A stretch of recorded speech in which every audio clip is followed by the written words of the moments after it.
A good start. Another warm one today. We're going to be in the mid 80s for your midway point through the week. And our poll question, speaking of U.S. soccer and all the big stuff coming up, World Cup, we asked you yesterday on our poll question on X at the Pulse of an H, with Gillette and Foxborough hosting a number of these matches starting, I think, June 13th, going through July. Are you going to be going to any of those matches, they say, or games? Are you going to be going to any of those? J-Dog likes to say matches, but I'll say games. Are you going to go to any of those, yes or no? We went through the economics yesterday. Oh, my goodness, $175 to park a car at Gillette. Of course, I remember days when you go to Fenway Park because parking is such a pain in the neck around Fenway. And you get in there and you try and find that little spot in a gas station near Fenway where you can give the attendant $40 or $50 to leave your vehicle if you can find it afterwards. And then now they're over $100 to park. But anyway, yes or no? Are you going to any of the games? J-Dog, results. Matches, 100% no. They're having a hard time. I guess they say sales are lackluster. Our poll question this morning up on X is, do you think there's some talks already about the New Hampshire, we're already into it now, summer tourism season? Are we going to have a banner good tourism season here locally? Yes or no this summer? We just want to gauge that.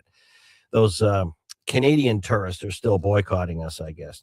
Hey, listen, big results out of Texas, and they weren't really surprising going in. We had Paul Steinhauser with Fox News nationally and Fox Digital yesterday, and Good Morning New Hampshire, the Pulse of an H. He's been a part of the show for years, live in Texas, forecasting this big Senate primary showdown. The Attorney General winning the Trump candidate. The Trump candidate trumps the quote-unquote established Republican Senator Cornyn. And not a big surprise, Steiny, but what's the reaction? Good morning. Are you still in Texas? Still in Texas, coming home today, Jack. Not a surprise that Paxton won. What was the surprise, though, Jack, was the margin. He won by about 28 points. This was a rout. It was a trouncing. And it really shows, not that anybody needs the evidence, but if you needed more proof, here it was. This is Donald Trump's party. This is the MAGA muscle, whatever you want to call it. And that was on display last night here in Texas. I had a chance to talk to Paxton right after. I was the first reporter to grab him after his speech, after he got off the stage, a little exclusive for Fox News. And yeah, he pointed, of course, to the president's endorsement. Let's be honest, though, he didn't even need it. He was going to win this thing anyway, but it was a landslide with the president's endorsement. But Jack, now this tees up. This is going to be a doozy. This is going to be one of the top 10 Senate races in the country, along with ours in New Hampshire. This is going to be, Paxton versus James Tallarico. It's going to be expensive, and it's going to be one of those races that'll decide whether the Republicans keep control of the U.S. Senate. You know, I wanted to give you kudos. You got the first interview with the winner in that primary. I just forwarded that. I meant to do it earlier. Didn't go through to J-Dog. I don't know if we have time to play a clip. If we have a moment or two, we can play it after you, Steiny. But congrats on getting the first interview with now, the Democrats have not won a statewide federal race in Texas since what, early 90s? 1988, Lloyd Benston. Remember him? Oh, yeah. You got to go way back. Yeah. And they haven't won a statewide race of any kind since 1994. So it has been a long time. But the Democrats look at Paxton. They look at all his scandals and controversies. And right now he's getting divorced by his wife over quote-unquote biblical grounds. And they think they have a shot here. But they get their hearts broken in Texas over and over. Remember Beto O'Rourke in 2018? Came close to knocking off Ted Cruz, didn't do it. So it's a tough state for Democrats. It's a red-leaning state, but we shall see. This is going to be one of the big ones, Jack. Yeah, and, again, we don't know. Hey, Paul, real quickly, if you don't mind, you've probably been up all night anyway. A lot of people nationally in the media and here locally are making a big deal that Republicans, Trump is leveraging the pro-Trump candidate and taking out some incumbents that might do well in the general election to keep that Senate majority kind of eating their own. But isn't it both sides? Aren't we seeing something going on that, no offense, a lot of people other than you and the national media are missing, or analysts? Aren't both sides, if you will, like the progressive far left, the Democrats far left, and the Trump activists, aren't both sides into this bash, tear up, populism type candidates? Anyone who talks about tearing things up and the establishment, look what happened to U.S. Senator Jeanne Shaheen when she moved to lead and broker a deal to end the government shutdown. She was shunned by the far left side of the Democrat activists here, progressives in New Hampshire, and she was and is really the Democrat Party here. So the establishment, once in a while, across the aisle, work with the other side. Aren't both sides really tearing this up? Absolutely. Cornyn's a great example. He is somebody that did work with Democrats at times. But if you need a better example on the campaign trail, just look to, you've got plenty of listeners in Maine, Jack. I know you got a ton of listeners in Maine. Look what happened there. Graham Plattner, who's backed by Bernie Sanders and the far left Democrats, he knocked Janet Mills, two-term governor. She was attorney general before that, has a heck of a record in Maine, for decades. She was the establishment pick. She's out of the race. She dropped out. So if you need proof on both sides, there you go. Well, good stuff. Paul Steinhauser, live from Texas. Maybe you'll stay there. I mean, the Dallas-Fort Worth area is booming. Paul, you can buy a condo. Jack, I'm coming home. It's too hot here. Is it really? Oh, it's crazy hot. Like upper 80s, right around 90 every day here. Oh, listen to you. And it's only early, and it's only May. Yeah. All right. Thank you, Paul Steinhauser, nationally for Fox. And just some commentary this morning. By the way, we got a packed show for you. We're going to buckle up. You got to buckle up today. We are full. J-Dog, we are full right through the 10 o'clock. So we're going to have to speak with our friends from the historical side of Concord later. 11 o'clock today would be great, or tomorrow. But we have the Attorney General coming in of New Hampshire, J-Dog, at 10:35. We have Maureen Beauregard, head of Veterans Count and Easter Seals, coming in with the CEO and head of Eversource at 10 o'clock. We have the Manchester VA. We have Bob Jackman, LaValleys, but we also have Dean Spiliotis coming up, Southern Hampshire University. And my commentary, I think, is a good segue to Dean, or teeing up Dean. I think it's interesting. Everyone's acting stunned and surprised that people are not the both sides, if you will. Both sides. When I say both sides, I mean the most active on each side. And I would categorize the far left as much more the Bernie Sanders, Ocasio-Cortez, socialist, Democrat, nothing's progressive enough. In other words, far, far left, not a moderate like a Jean Shaheen or a Maggie Hassan from New Hampshire, if you will, if you can say that. I'm being honest. When Senator Shaheen worked with Republicans to end the government shutdown, she got blasted by some far left progressive folks in New Hampshire for doing that. And you look at that Maine Senate race with Graham Plattner and Senator Collins, and the Bernie Sanders is up campaigning for him, and the Democrats are wrapping the blanket around him. And I got news for you. The venom on the far left side of the active, the far, far left side of the socialist progressive side of the Democrats, the real activists, they want to tear up the furniture and the rug so much, they'll overlook everything Plattner has said or done in his past. They don't care because it doesn't fit the narrative of going to sort of bash Trump. They want to send someone who is so against Trump that they don't care if Senator Collins has delivered appropriations for the state of Maine. They could care less. They are so fixated. They're going to overlook everything Plattner has said about women and sexual assaults, or what he said you should do on the porta potty. They don't care. They are so rabid. They don't care. And he's running this populist campaign of just tear it up, break the furniture, shake it up, and be one of those outside the lane, far, far left side of the Democrat aisle. And he sees that. He's a smart politician, even if you can't stand the guy. And it's like the New York City mayor's race. Promise everything, even if you're a communist socialist, if you will. Promise everything, run against everything. And some people like that. And on the Republican side, it's the Trump. The Republican Party is the party of Trump. And any candidate that the Trump camp, if you will, has viewed as crossing over too much and too much establishment and not more pro-Trump, anyone that President Trump wants to pick is doing well in these primaries.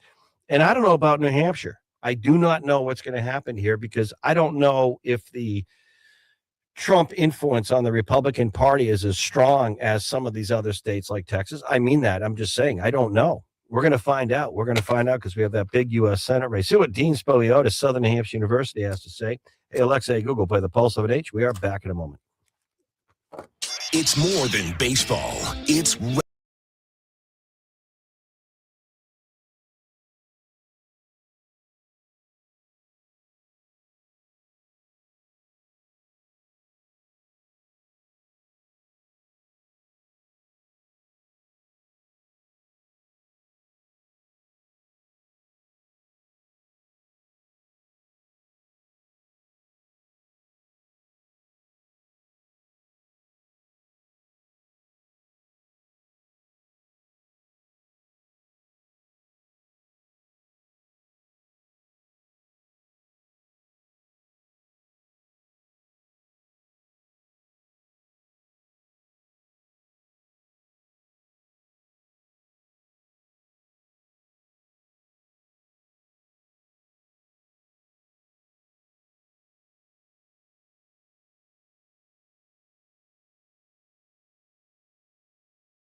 All right, we are back, and Dean Spiliotis, Southern New Hampshire University.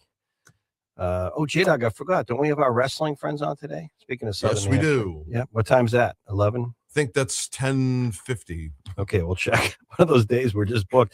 Dean Spiliotis, political science professor, Southern New Hampshire University. Good morning, sir.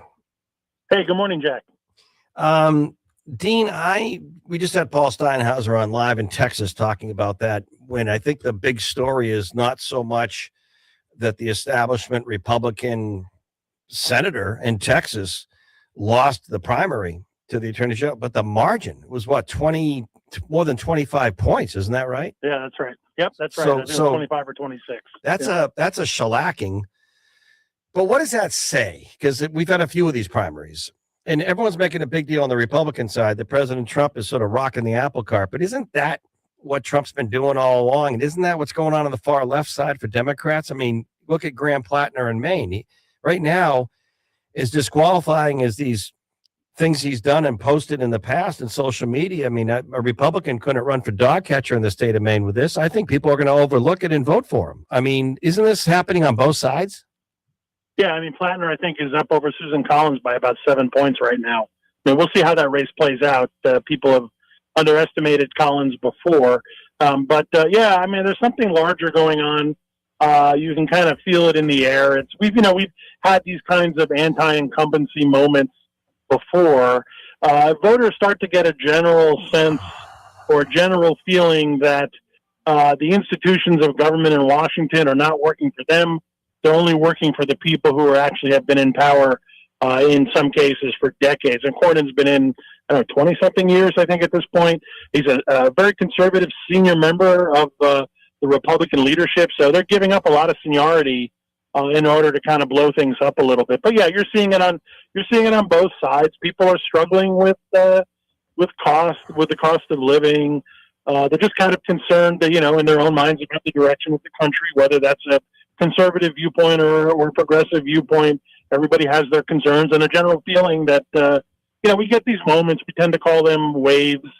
You can think of 94 with the Republican Revolution and Newt Gingrich, or 2006 with the Democratic tsunami and Nancy Pelosi. You get these moments. What's interesting this time is we're seeing it on both. I mean, it looks like it's probably going to favor the Democrats, but certainly in the level of primaries, we're seeing it in both parties.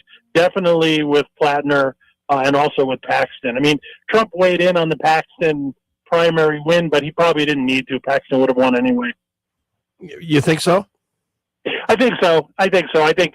Why? Why? Why do I think he would have won anyway? But what do you think was driving that? Yeah. Well, I think that the people. I mean, a midterm election year, a party primary during a midterm. It's a low turnout election. I mean, there was, the turnout was not particularly large yesterday. Small percentage of voters, and the people who are that motivated to come out and vote, who follow politics that closely, typically have a bone to pick with whoever the incumbent is. And in this case, kind of MAGA world and the kind of Trump voters, believe that while Cornyn may vote with Trump almost all of the time, there have been times where he has opposed Trump, and there have also been times when the Democrats had the majority that he worked across the aisle a little bit.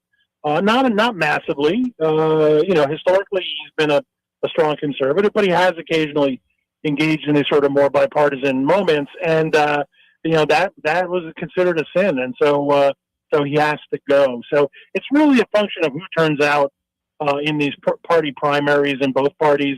You're going to see a different mix in the general election, and that's always the case. We keep saying, and some other analyst, Dean Spiliotis, Southern New Hampshire University, we keep saying on my show that, well, New Hampshire's different. The Democrat Party here is different than these other states. It's not as far left, and the activism and progressive is not as far. The energy here is more moderate, and maybe that's true in the past, but I look at what happened with Senator Jeanne Shaheen when she, I think, smartly or correctly or right, in the right way.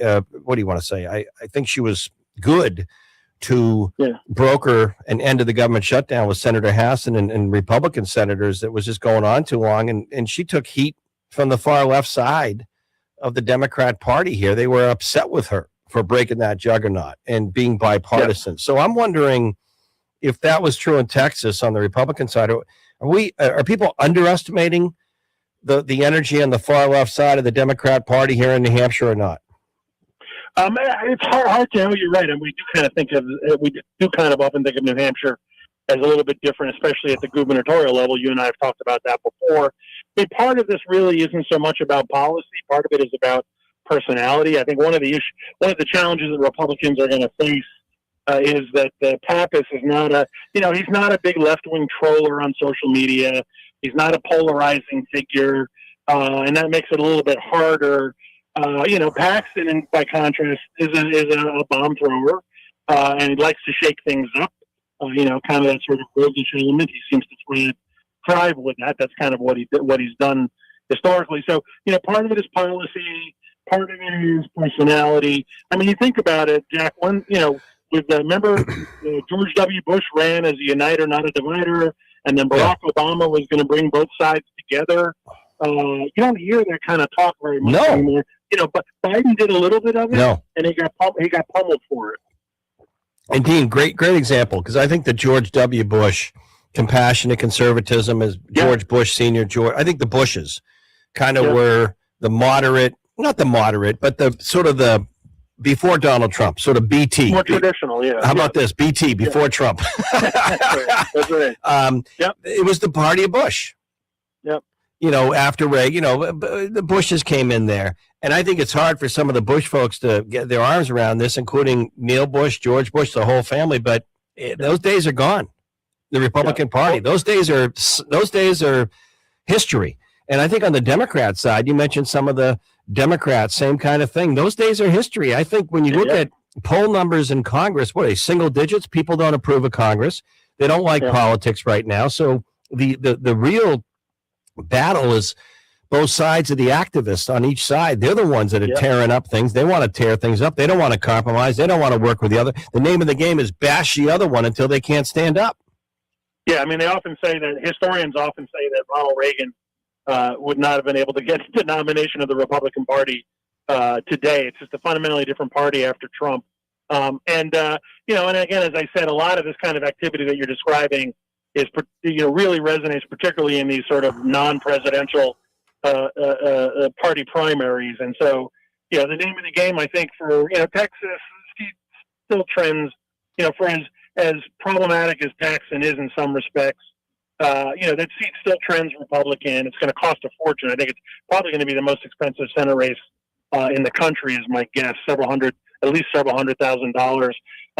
But that's just kind of what it seems the base of the party wanted right at this moment, rather than sticking with Cornyn. And, they're going to spend a lot of time. A lot of the Paxton negativity is already kind of baked into the cake, as they say, whereas now they're going to try to define Tallarico as this sort of odd left-wing pastor who has said all kinds of questionable things in the past during his sermons.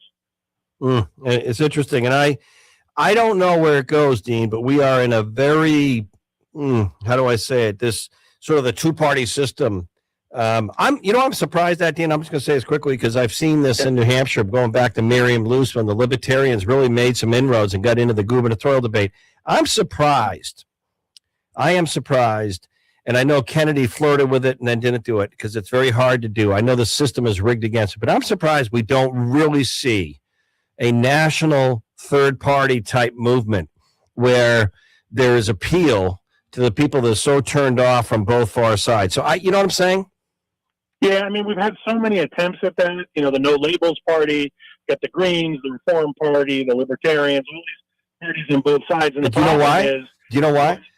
No, why? Why? Is because the third-party system that would have to form would have to almost incorporate some of the populism that is popular right now and rail against a lot of the same things that the far left and the Trump folks are, Washington establishment. It almost would have to appeal to that person who's busy, that is not as into it, the independent type voter. They'd have to go after that independent voter who's tired of a lot of the crap and appeal with the answers, maybe not a Steve Forbes, he was too gentlemanly, but someone would start talking about flat tax or something, or You know what I'm Right. saying? It's usually single. It's usually Right. third parties usually rise based on an individual personality or a specific issue. And the added problem is that the two major parties who control access to the ballot at the state level make it very difficult for third parties to compete nationally, and people get discouraged and they say, well, I'm better off trying to work within the two parties on the left or the right, to try to get whatever it is I want.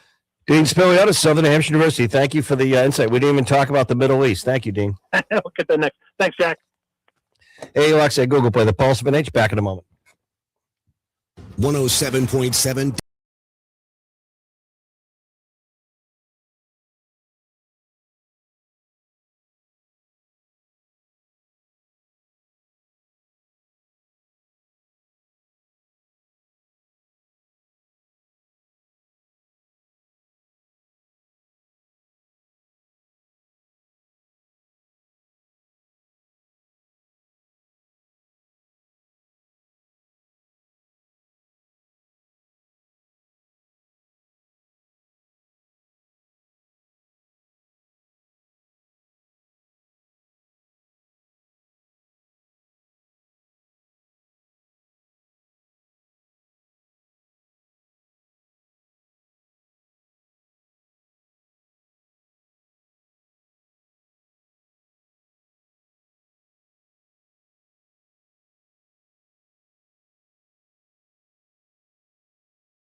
Pulse of New Hampshire. J-Dog, occasionally, well, it happens more often than not where it's a blessing. Our show becomes like a crowded airport terminal or runway. We just got a lot of folks, a lot of flights coming in and out. We have great sponsors coming up.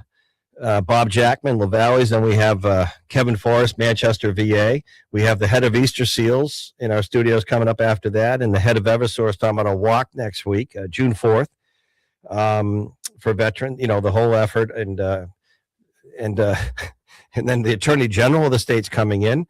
We have professional wrestling interview also today. Other than that, we have nothing going on, J-Dog, but I like those days because it keeps flowing and keeps you and our listeners across our region. By the way, Hey Alexa, hey Google, worldwide, play the pulse of NH. I love it when one of our listeners is, whenever I say that, it activates their smart device. Hey Alexa, hey Google, play the pulse of NH. Smart marketing. All right. Hey, we have a lot going on. J-Dog, Bob Jackman, LaValleys, and I wanted to get Bob on for a couple things, not just what he wants to talk about, which is most important, I guess, but I also wanted to kind of get his take on, you know, what's going on in their locations, because I'm talking to builders. I always think that our hardware centers, our lumber yards, our LaValleys of the world, that's where you can tell what's really happening with the economy. Let me start with Bob. Good morning. How are you? Well, good morning, Jack. And I actually agree with exactly what you're saying. You know, when you go into one of our locations, chances are it is markedly different than it was 6 months or a year ago.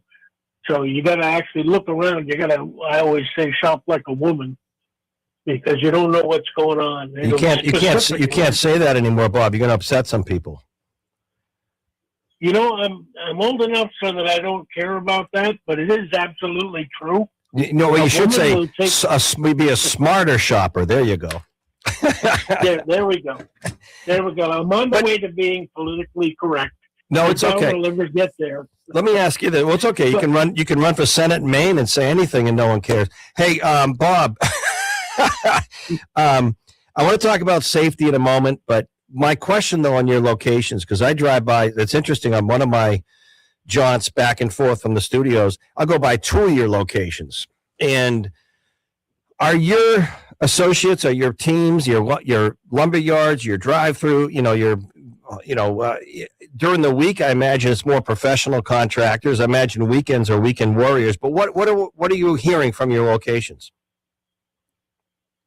We are hearing and seeing that people, let's just assume that they're not getting the answers they want from the political world and leave it at that. Mm-hmm. And these people are paying attention to what their lives are and what their needs are. And we are seeing over and over and over again, people are just doing what they want to get done and they need to get done, mm-hmm. whether that's a renovation, whether that's a project. You know, we talk all the time about being project oriented, mm-hmm. and people don't really understand that. And I'd like to give an example of it. But the first thing is our sale flyer ends on the 31st, Sunday the 31st. Mm-hmm. And most of our locations are open Sundays now. After Easter, Oh, good. we open Good. for the season. Good. If you don't have a copy of the flyer, just go right to the website, lavalleys.com. Yep. It's 24 pages of projects. And, of course, you got to have the products needed for those projects. When you mentioned project-oriented, one of the good examples is doors. What about garage doors? Garage doors is a perfect example. And one of the garage door salespeople, and we do have experts at each location, grabbed me the other day and said, hey, you got to talk about garage doors because that is a perfect package / project. And people don't realize that. Everybody looks and they see a garage door on sale for a certain price. Mm-hmm. But that has nothing to do with what you're going to pay, because right now, even contractors do not install their own garage doors. Right. Yeah, So, but you do. You do. Somebody like you or I needs garage doors. And I'll use myself as an example because I patched and fixed my wood doors that were close to 50 years old for years and years and years. And then I finally get sick of it. Oh, I yeah. rebuilt openers, everything. You need it. Yeah. And I asked, Go ahead. go ahead. No, go ahead. Okay, I asked LaValleys, I said, give me a price. I want to know what it's going to cost for someone to come here, take out my old doors, Mm-hmm. dispose of the old doors, Yeah. remove the old openers, because those are almost as old as the doors. Right. Right.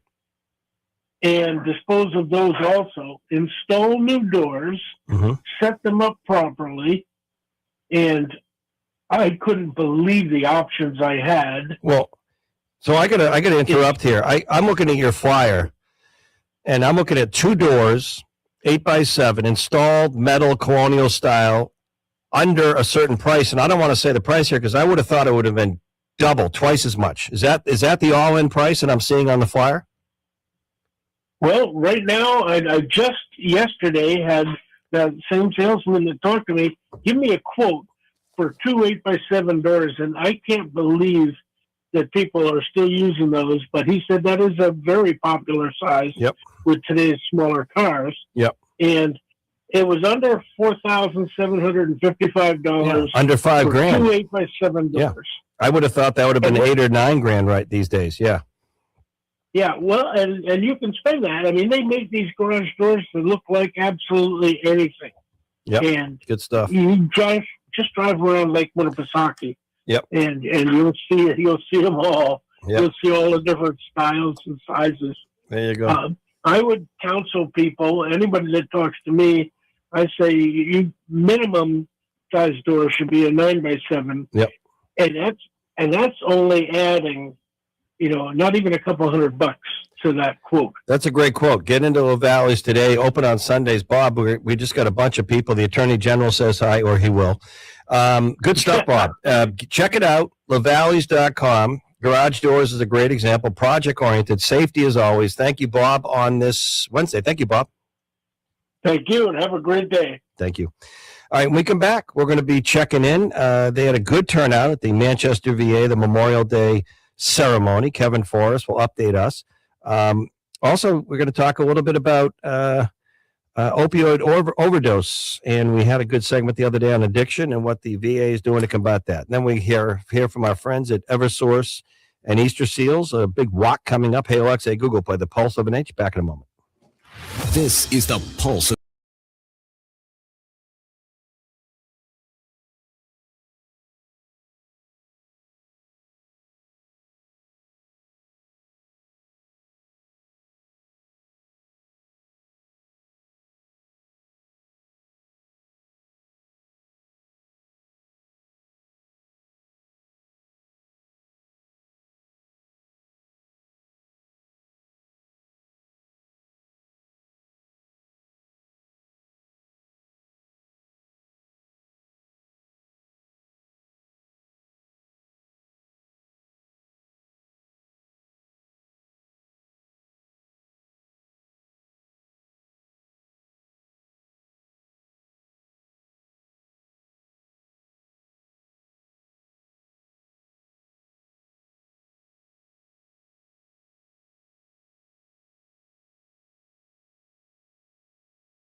Studios, home to a new media center where the next generation of journalists are taught to do it right. Now back to Jack Heath on the Pulse of New I Hampshire. feel like I'm back to our Veterans Count radiothon. I got great people in our studio who were so helpful that day, and the Attorney General's on his way in. The only thing we're missing is probably the governor, but she may show up. But we're going to come back to this segment. But I want to get an update with our friends at Manchester VA and Kevin Forrest, the director.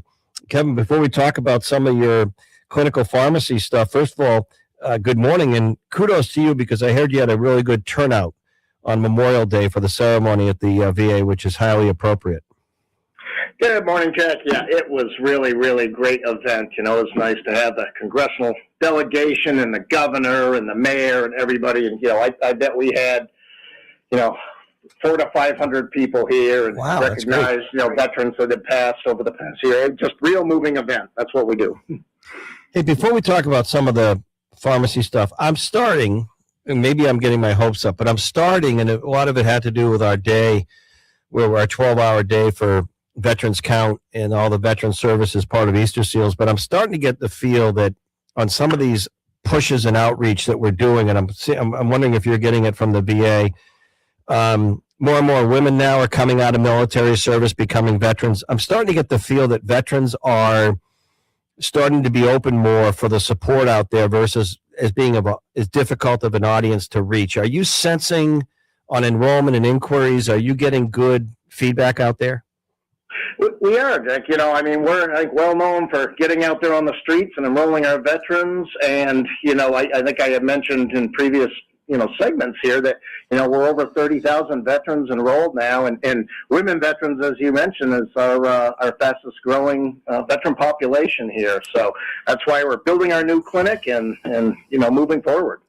I don't want to get into I actually, it's my show. I will. The heavy duty stuff. One of the things we talked about when we did our 12-hour radiothon to raise awareness was some of the behavioral mental health services and how we need to do a better job reaching the veteran as well as all people on anxiety, stress, depression, particularly PTSD. And one of the things in the past that was bothersome is some of the folks who were really struggling, and we had a couple on that just had a wonderful story with Jennifer Vaughn, who's written a book about it from WMUR, and their son eventually took his own life. He was a heavy-duty Marine, meaning like he carried the heavy stuff in the Middle East, came back, law enforcement, became head of the SWAT team in the state police, one of the commanders, very well thought of, Chris Aucoin. And he just, when the PTSD started in, the family worked with it, tried to bring him everywhere.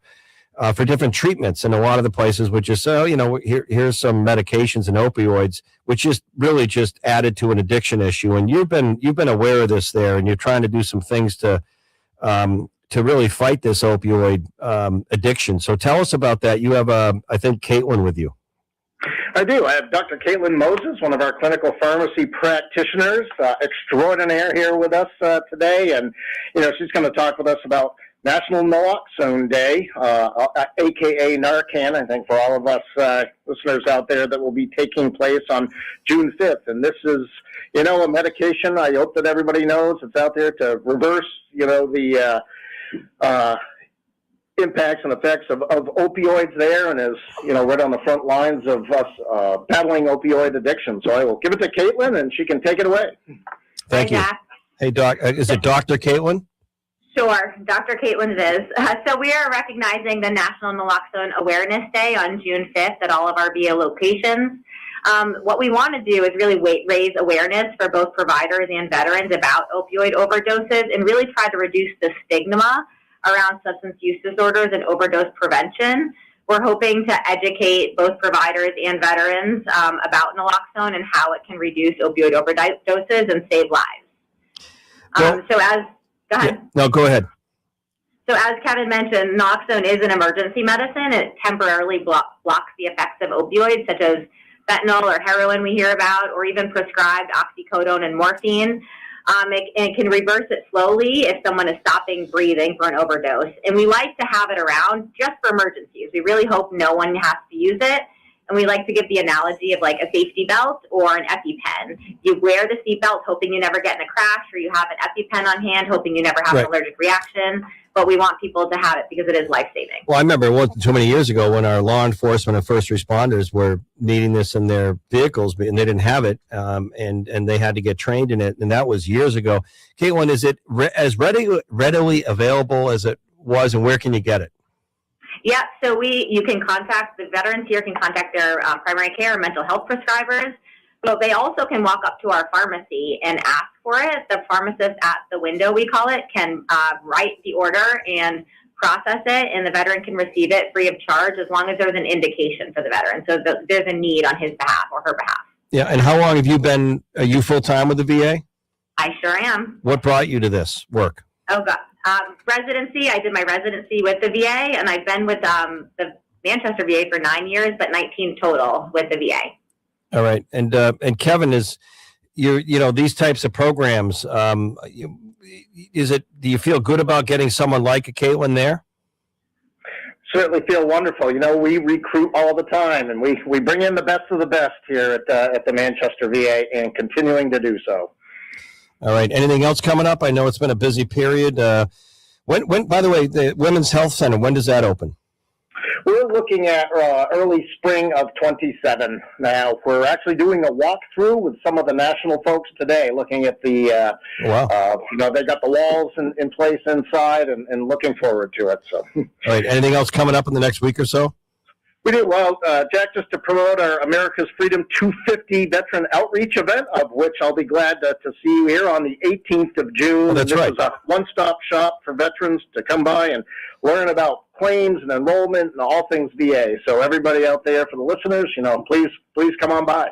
And I was remiss, Dr. Caitlin, if she's still there, what should people, veteran or not, look for with someone who may be quietly battling addiction on opioids? What are some of the things, what are the steps that you see commonly that you'd recommend? For someone battling addiction, or you're not sure if they're using? Yeah.